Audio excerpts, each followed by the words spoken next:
How to initialize parameter of Fuji Mega Drive.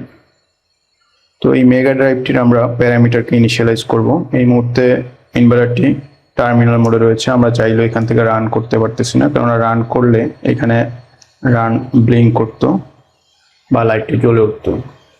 তো যেহেতু আমরা রান করতে পারতেছি না, এই ইনভার্টারটিকে যদি আমরা এই মুহূর্তে ইনিশিয়ালাইজ করে দিই তাহলে সম্ভব। তো ইনিশিয়ালাইজ প্যারামিটার রয়েছে H03-তে।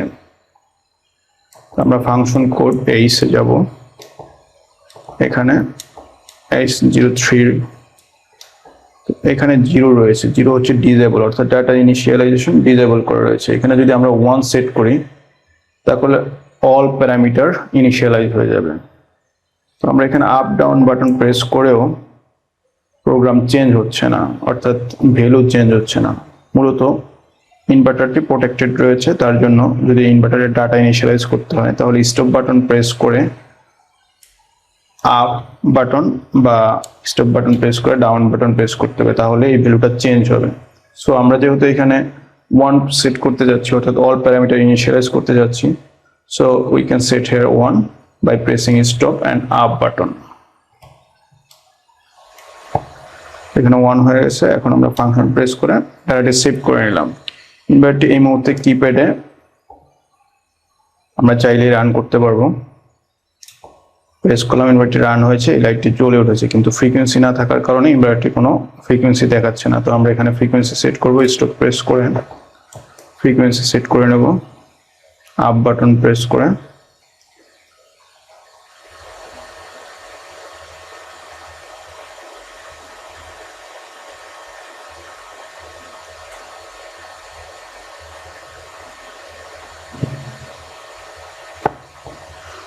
তো এখানে 50 হার্জ আমরা সেট করলাম। তো এখন আমরা রান দিলেই ইনভার্টারটি 50 হার্জে রান হয়ে যাবে।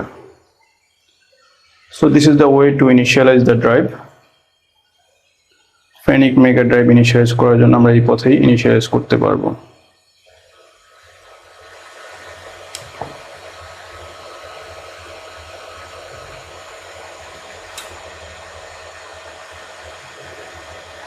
মনে রাখতে হবে প্রোগ্রাম বাটন প্রেস করে ফাংশন কোডে H এবং প্যারামিটার 03, H03-তে আমাদেরকে 1 সেট করতে হবে। 1 সেট করতে হবে স্টপ এবং আপ বাটন প্রেস করে। স্টপ এবং আপ বাটন প্রেস করলেই 1 হবে, তাহলে আমরা ইনিশিয়ালাইজ করতে পারবো, আদারওয়াইজ সম্ভব না।